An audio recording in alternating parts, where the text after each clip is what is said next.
প্রবক্তা দানিয়েলের গ্রন্থ।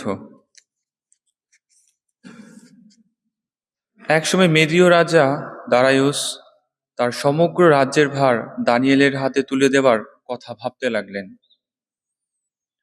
অন্য রাজপালেরা তখন দানিয়েলের নামে কোনো না কোনো অভিযোগ আনবার সুযোগ খুঁজতে লাগলেন। একদিন হলো কি, ওই লোকেরা দল বেঁধে হঠাৎ দেখতে পেলেন দানিয়েল কিনা প্রার্থনা করছেন, তার আপন ঈশ্বরের কাছে মিনতি জানাচ্ছেন। তখন তারা রাজার কাছে গিয়ে বললেন, মহারাজ, আপনি কি নিজের হাতে এই মর্মে একটি নিষেধাজ্ঞা লেখেননি যে পরের 30টি দিনের মধ্যে যে কেউ আপনার কাছে ছাড়া অন্য কোনো দেবতা বা মানুষের কাছে প্রার্থনা জানাবে তাকে সিংহের গর্তেই ফেলে দেওয়া হবে? রাজা উত্তর দিলেন, হ্যাঁ, এমন আদেশ তো রয়েইছে। মেদীয় ও পারসিকীয়দের আইন তো কখনো বাতিল হবার নয়। তারা তখন রাজাকে বললেন, মহারাজ, জুদিয়ার নির্বাসিত লোকদের একজন, ওই যে দানিয়েল, তিনি কিন্তু আপনাকে আর আপনার লেখা ওই নিষেধাজ্ঞাটিকে অমান্যই করছেন। তিনি তো দিনে তিনবার করে তার নিয়মিত প্রার্থনা চালিয়েই যাচ্ছেন। এই কথা শুনে রাজা খুবই ক্ষুব্ধ হলেন। মনে মনে স্থির করলেন, দানিয়েলকে বাঁচাতেই হবে। সূর্যাস্ত পর্যন্ত তিনি একটা উপায় খুঁজতে লাগলেন, কি করে তাকে রক্ষা করা যায়। তখন ওই লোকেরা দল বেঁধে রাজার কাছে গিয়ে এবার তাকে বললেন, মহারাজ, মনে রাখবেন, মেদীয় ও পারসিকীয়দের আইন অনুসারে রাজার জারি করা কোনো নিষেধাজ্ঞা বা বিধি কখনোই বদলানো চলে না। শেষে রাজা হুকুম দিলেন, দানিয়েলকে নিয়ে এসে যেন সিংহের গর্তে ফেলে দেওয়া হয়। দানিয়েলকে তিনি বললেন, যার সেবা তুমি এমন নিষ্ঠার সঙ্গেই করে থাকো, তোমার সেই ঈশ্বর নিজেই বরং তোমাকে রক্ষা করুন।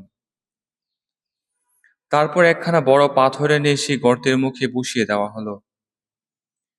দানিয়েলের ব্যাপারে এই যা করা হলো, তার যেন কোনো পরিবর্তন না হয়, সেজন্য রাজা তার নিজের আংটি দিয়ে এবং তার অধ্যক্ষদের আংটি দিয়ে পাথরখানির উপর সিলমোহর করে দিলেন।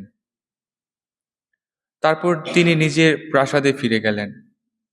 তিনি সারা রাত উপোস করেই রইলেন। কোনো উপপত্তিকেও নিজের কাছে তিনি আসতে দিলেন না। চোখে তার ঘুমও এলো না। ভোরের প্রথম আলো দিতেই রাজা বিছানা ছেড়ে উঠে সিংহের সেই গর্তের দিকে ছুটে গেলেন। গর্তের কাছে পৌঁছে তিনি কাতর কণ্ঠে দানিয়েলকে ডাকলেন। তিনি বলে উঠলেন, জীবনময় ঈশ্বরের সেবক দানিয়েল, তুমি যার সেবা এমন নিষ্ঠার সঙ্গেই করে থাকো, তোমার সেই স্বয়ং ঈশ্বর কি সিংহদের গ্রাস থেকে তোমাকে রক্ষা করতে পেরেছেন?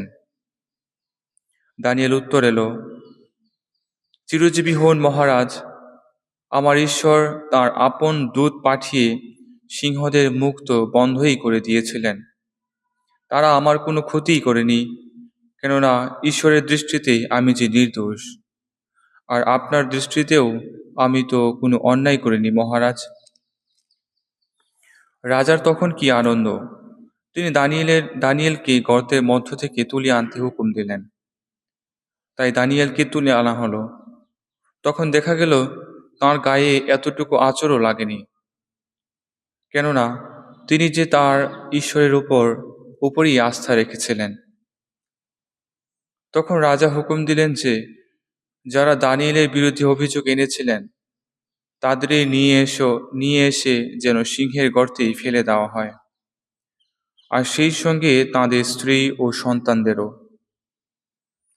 দেখা গেল তারা গর্তের নিচে পৌঁছবার আগেই সিংহগুলো তাদের উপর ঝাঁপিয়ে তাদের হাড় গোড় টুকরো টুকরো করে দিয়েছে। সারা পৃথিবী জুড়ে যত জাতি, গোষ্ঠী ও ভাষার লোক বাস করে, রাজা দারায়ুস তখন তাদের সকলকেই লিখে জানালেন, তোমাদের অশেষ সুখ শান্তি কামনা করি।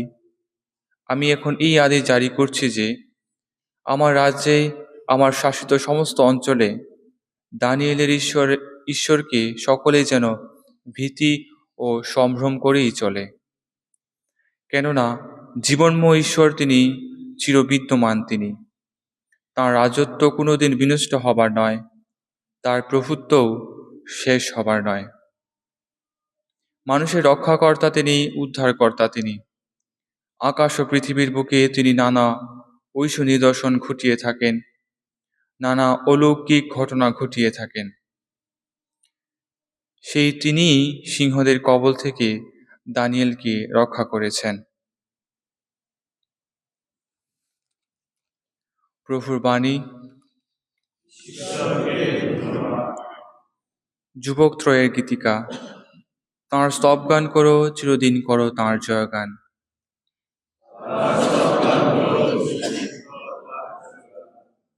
শিশির ও তুষার বলো তোমরা ধন্য ধন্য প্রভু।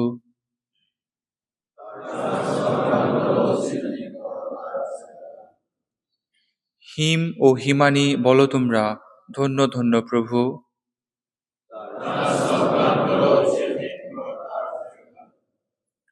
বরফ ও তুহিন বলো তোমরা ধন্য ধন্য প্রভু।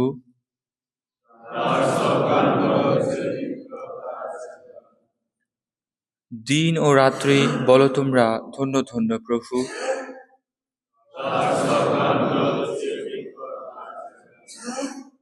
আলো ও অন্ধকার বলো তোমরা ধন্য ধন্য প্রভু।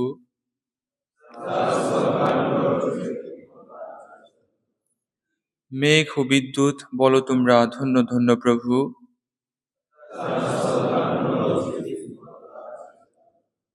সমগ্র পৃথিবী বলো বারবার ধন্য ধন্য প্রভু।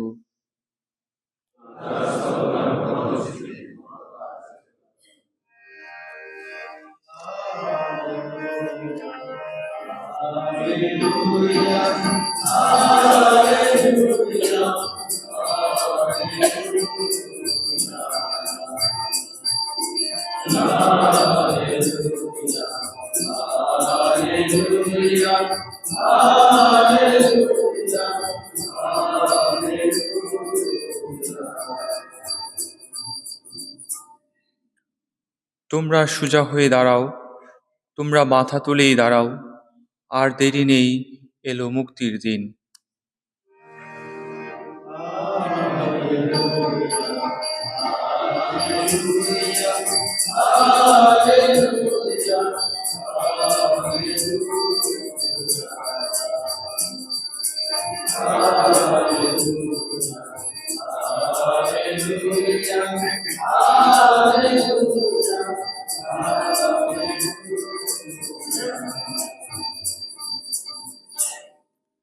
প্রভু আপনাদের সহায় থাকুন। লূক অনুসারে পবিত্র মঙ্গল সমাচার থেকে পাঠ।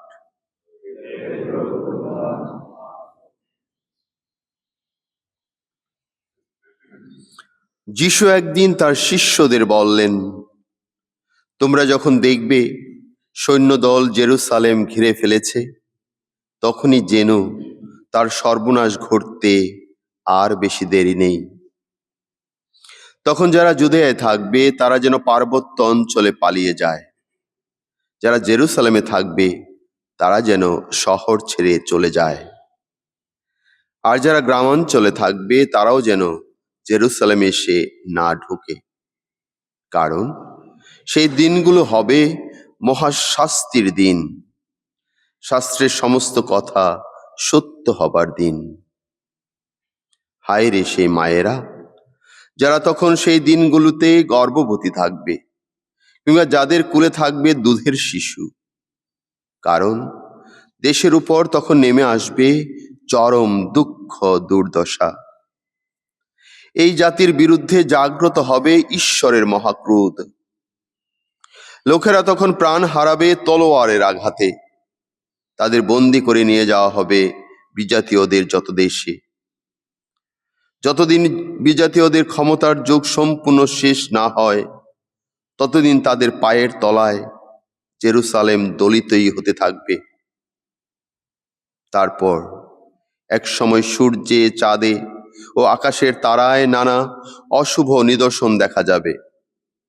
পৃথিবীর সকল জাতির মানুষেরা তখন উদ্বেগের জ্বালায় জ্বলতে থাকবে।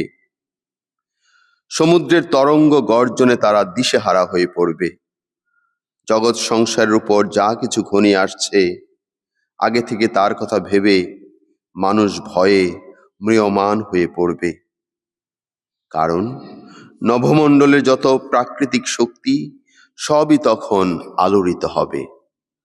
আর সেই সময়ে সকলে দেখতে পাবে মানবপুত্র মহাপরাক্রমে মহাগৌরবে মেঘ বাহনে আসছে।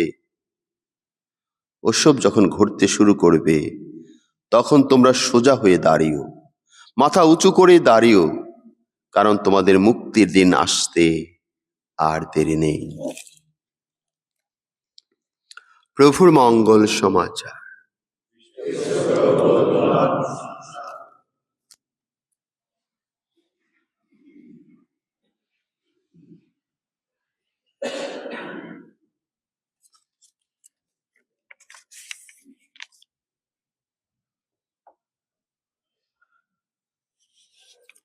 খ্রিস্টতে শ্রদ্ধাভাজন প্রিয়জনেরা, আজকের মঙ্গল সমাজের আমরা শুনেছি যিশু জেরুসালেম শহরের এবং জেরুসালেম মন্দিরের ধ্বংস এবং সে সময় সেখানে যারা বসবাস করবে তাদের করুণ পরিণতির ভবিষ্যৎবাণী করেছেন। এছাড়াও আমরা দেখি যে অন্যান্য প্রবক্তাগণ জেরুসালেমের এই ধ্বংসের কথা বলেছেন, আর যা সংঘটিত হয়েছিল 69-70 খ্রিস্টাব্দের দিকে। যিশু জেরুসালেম ধ্বংসের পাশাপাশি এই পৃথিবীর ধ্বংসের ভয়ঙ্কর যত নিদর্শনের কথা বলেছেন। তার মতে তারপরে এক সময় সূর্য, চাঁদে ও আকাশের তারায় নানা অশুভ নিদর্শন দেখা যাবে। মানুষ তখন ভয়ে উদ্যোগে দিশেহারা হয়ে পড়বে। যিশু জেরুসালেম ধ্বংসের সাথে সাথে পৃথিবী ধ্বংসের কথা একসাথে বলেছেন, কারণ ইহুদিদের বিশ্বাস ছিল এই মন্দির ধ্বংস হওয়া মানে পৃথিবীর ধ্বংস হওয়া। তিনি এসব ঘটার কারণ হিসাবে মনোনীত জাতির অবিশ্বাস, অবিশ্বস্ততা, অনৈতিক জীবনযাপনের ফল হিসাবে তুলে ধরেছেন। আর এই জন্য তিনি আজকে মঙ্গল সমাচারে বলেছেন, কারণ সেই দিনগুলি হবে মহা শাস্তির দিন। এত সব কিছু ঘটার পরও যিশু আবার সবাইকে আশ্বস্ত করেন। তিনি বলেন মানবপুত্রের গৌরবময় আগমনের কথা। তার মতে এইভাবে তিনি তুলে ধরেন, মানবপুত্র মহাপরাক্রমে মহাগৌরবে মেঘবাহনে আসবেন। যারা তাকে বিশ্বাস করবে তিনি তাদের মুক্তি দিবেন। আর এই জন্য তিনি তার বিশ্বাসী ভক্তদের আশ্বস্ত করে বলেন, ওসব যখন ঘটতে শুরু করবে তখন তোমরা সোজা হয়ে দাঁড়িও, মাথা উঁচু করেই দাঁড়িও, কারণ তোমাদের মুক্তির দিন আসতে আর দেরি নেই। খ্রিস্টতে প্রিয়জনেরা, আজকের মঙ্গল সমাচার আমাদের স্মরণ করিয়ে দিচ্ছে দুঃখ দুর্দশা আমাদের খ্রিস্টীয় জীবনের অংশ।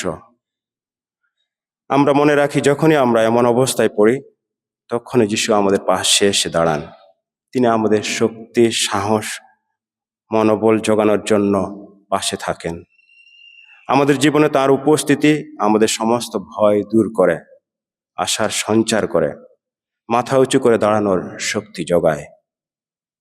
ঠিক আজকে আমরা যখন প্রথম পাঠ শুনেছি, দানিয়েলের কথা শুনেছি, সেখানে তিনি যে সত্য ঈশ্বরের সেবা করতেন, আর যদিও লোকেরা তাকে আজকে দেখেছি যে রাজার মধ্য দিয়ে সিংহের গর্তে তাকে নিক্ষেপ করেছে, কিন্তু তার কর্তব্যনিষ্ঠা, ঈশ্বরের প্রতি ভক্তি, ভালোবাসা তাকে রক্ষা করেছে, সিংহের মুখ থেকে তাকে ফিরিয়ে এনেছে। আর রাজা হুকুম দিয়েছেন যাতে এই দানিয়েলের সত্য ঈশ্বরকে সবাই পূজা করে। তাহলে আমাদের জীবনে একইভাবে আমরা যখন সত্যি যতই ধ্বংস হোক, হয়তো আমাদের দেহ ধ্বংস হবে, কিন্তু আমাদের আত্মা তিনি রক্ষা করেন। আর এই জন্য আমাদের প্রত্যেক দিনকার জীবনের কর্তব্যনিষ্ঠা, আমাদের ভালোবাসা, আমাদের ক্ষমা, আমাদের দয়ার জীবন যাপন যখন আমরা করি, তিনি আমাদের পাশে থাকেন। এই মহা ধ্বংসের দিনেও আমাদের শক্তি যোগান।